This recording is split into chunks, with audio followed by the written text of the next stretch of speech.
皆さんこんにちは。日本語ポッドキャストのりゅうです。この動画では日本に行く際に守ってほしい6つのマナーについてお話しします。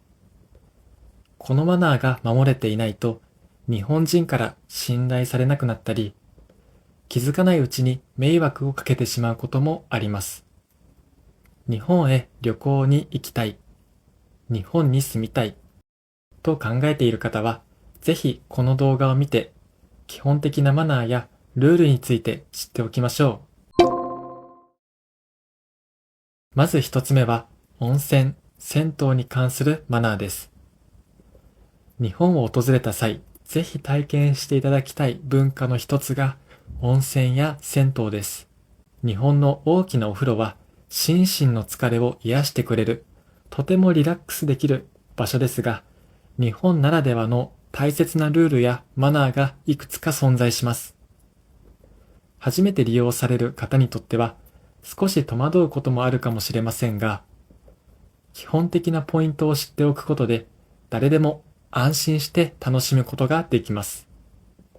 まず施設に入って一番初めに直面するのが靴を脱ぐことです。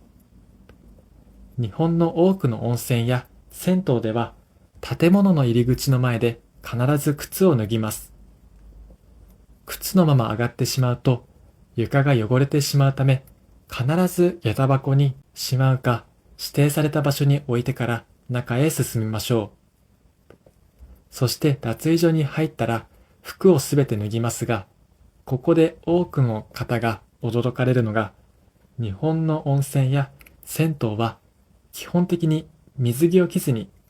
裸で入るという文化である点です。最初は恥ずかしさを感じるかもしれませんが、全員同じですのでリラックスしてください。また、脱衣所には貴重品用のロッカーが用意されていることが多いため、スマホや財布などは必ずそこに預けてから浴室に向かいましょう。現代では脱衣所も含めて浴室内でのカメラやスマートフォンの使用、写真撮影はプライバシー保護の観点から厳しく禁止されています。機器類は必ずロッカーにしまっておくのが鉄則です。浴室に入る直前に一つ大切なアイテムがあります。それが小さなタオルです。日本の温泉ではこの小さなタオルを浴室に持っていくことができます。ただしこのタオルは体を拭くためのものであり、湯船の中に入れることはマナー違反です。お湯の清潔さを保つため、湯船に浸かる際には、このタオルを頭の上に乗せておくか、浴槽の縁に置いておくのが一般的なスタイルです。浴室に入ったら、すぐに湯船に飛び込む気持ちを少し抑えて、まず最初に体をきれいに洗うことが重要です。日本の温泉や銭湯の湯船は多くの人が一緒にお湯を共有する場所です。そのため脱衣所で服を脱いだら、まず洗い場に座り、シャンプーや石鹸を使って髪や体をしっかりと洗い流してから湯船に向かいます。最後に日本で長年議論や配慮が続けられているのが入れ墨に関するルールです。日本では歴史的な背景からタトゥーに反社会的勢力を連想させるイメージがあります。そのため現代でも多くの温泉では入場を制限している場合があります。ただし最近は外国人観光客の増加に伴い、タトゥーを隠すカバーシールを貼ることで利用を許可する施設や貸し切り風呂を提供する施設も増えています。事前に施設のウェブサイトを確認したり、ルールを尋ねておくと安心です。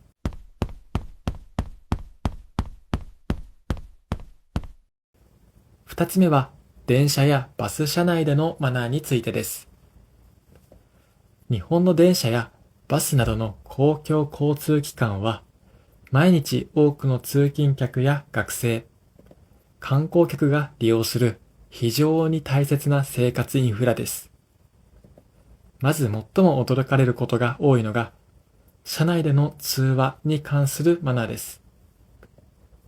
日本の電車やバスの車内では、携帯電話やスマートフォンでの通話は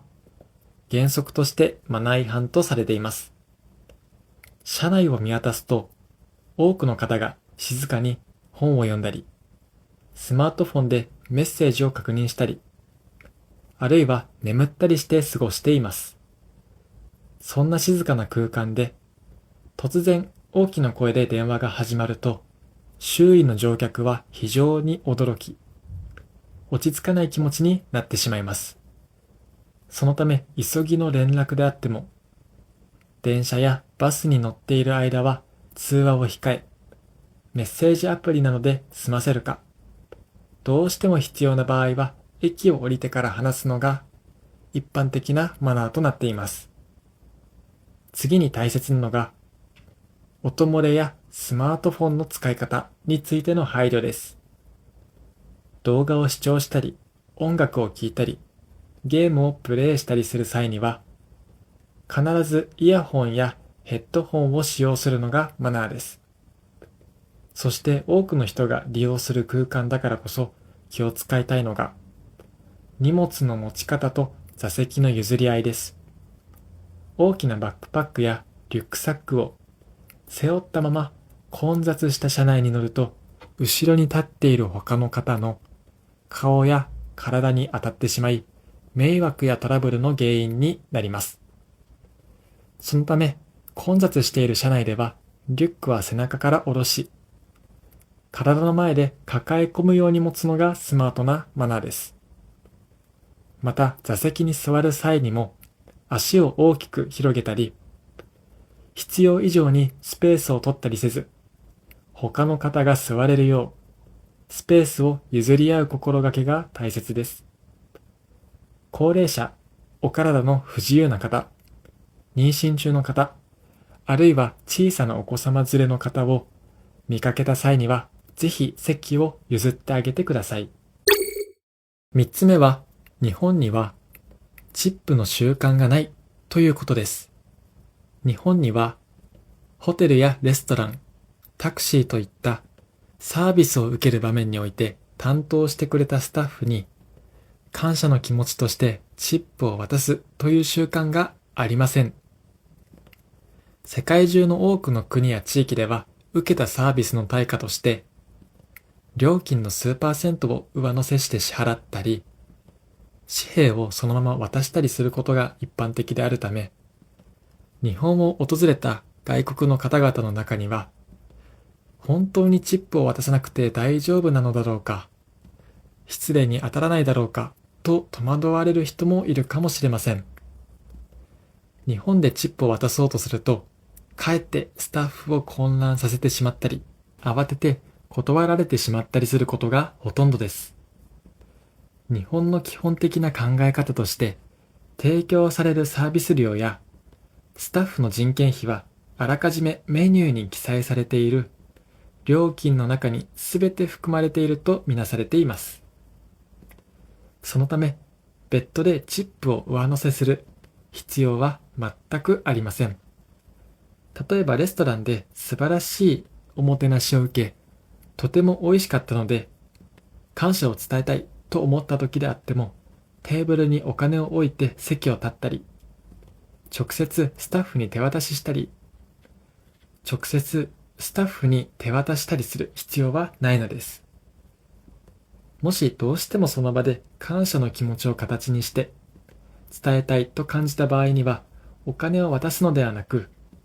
笑顔でごちそうさまでした。とても美味しかったです。と直接言葉にして伝えるか、簡単な日本語でありがとうと声をかけるのが日本では最も喜ばれます。スタッフにとってお客様からの温かい言葉や満足そうな笑顔はお金よりも何より嬉しい報酬であり、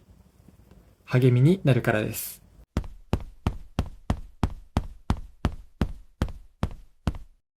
四つ目は靴を脱ぐ習慣についてです。日本の家屋や多くの伝統的な建物では、外の汚れや埃を室内に持ち込まないようにするという清潔さを大切にする文化が根付いています。まず靴を脱ぐべき場所を見分けるための大きな目印となるのが玄関と呼ばれるスペースです。日本の一般的な住宅の入り口には外の床よりも一段高くなっている段差があります。この段差の低い方が外の世界、高い方が中の世界という境界線になっています。この段差の手前で必ず立ち止まり、靴を脱いで上がるのが日本の基本的なルールです。玄関で靴を脱ぐ際にも、いくつかのスマートな作法があります。脱いだ靴はそのままにしておくのではなく、つま先を建物の外側に向けて揃えておくのが日本で綺麗とされるマナーです。もし他の方と一緒に訪れた場合には、自分の靴を端に寄せて、後から入ってくる人の邪魔にならないようにスペースを空けておくと大変スマートです。靴を脱いで室内に上がった後によく使われるのがスリッパです。旅館や飲食店などの室内ではスリッパが用意されていることがよくあります。ここで一つ注意しておきたいのが、畳の部屋に入る際のルールです。フローリングや廊下はスリッパのままで歩いても問題ありませんが、日本伝統の畳が敷かれた部屋に入る手前では、スリッパを脱いで畳の上には素足または靴下で上がる必要があります。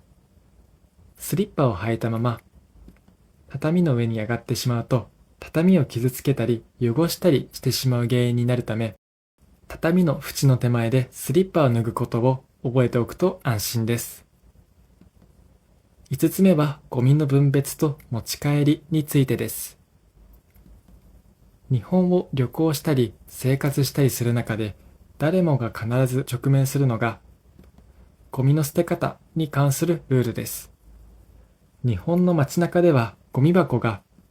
驚くほど見当たらないと感じられたことはありませんか？まず日本の街中でゴミ箱が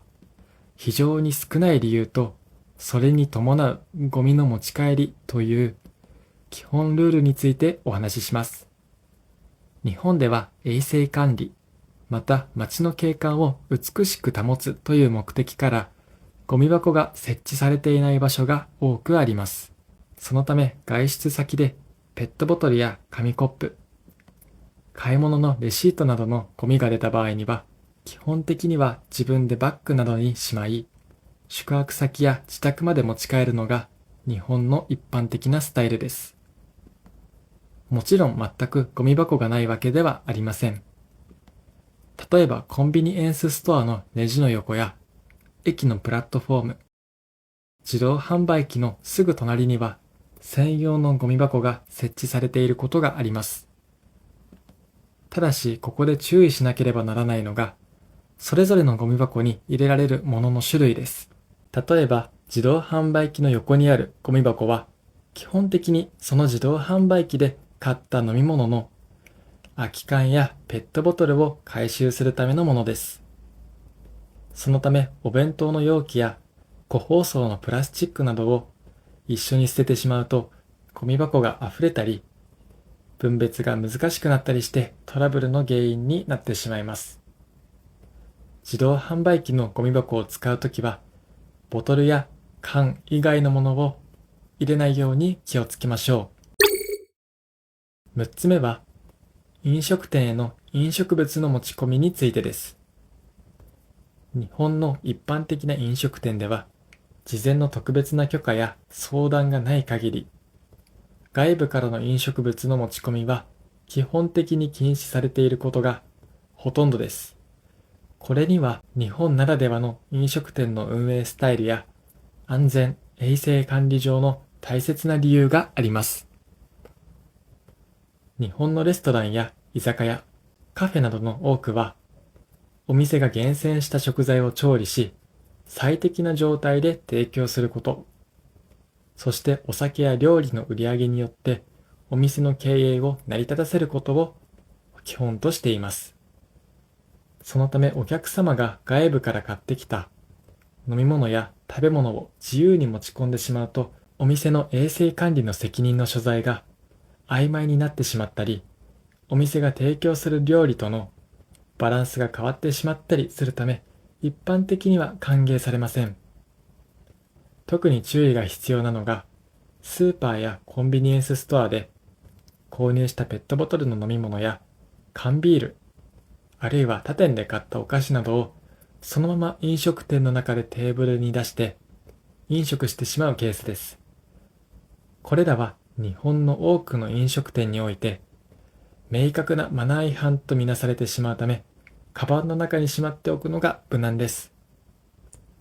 ただし、日本のすべての飲食店で持ち込みが絶対にできないかというと、必ずしもそうではありません。例えば、小さなお子様連れのご家族が利用する際の離乳食やアレルギーを持つ方が医師の指示などによってどうしても自分で用意しなければならない特別な食事については、多くの飲食店で理解を示してくれます。それでも入店する際や予約の段階で、小さな子供の離乳食を持ち込んでもよろしいでしょうか、アレルギー対応食を持ち込んでも大丈夫ですかと、あらかじめスタッフに一言断りを入れて確認を取るのが、お互いに気持ちよく過ごすための大切なマナーとなっています。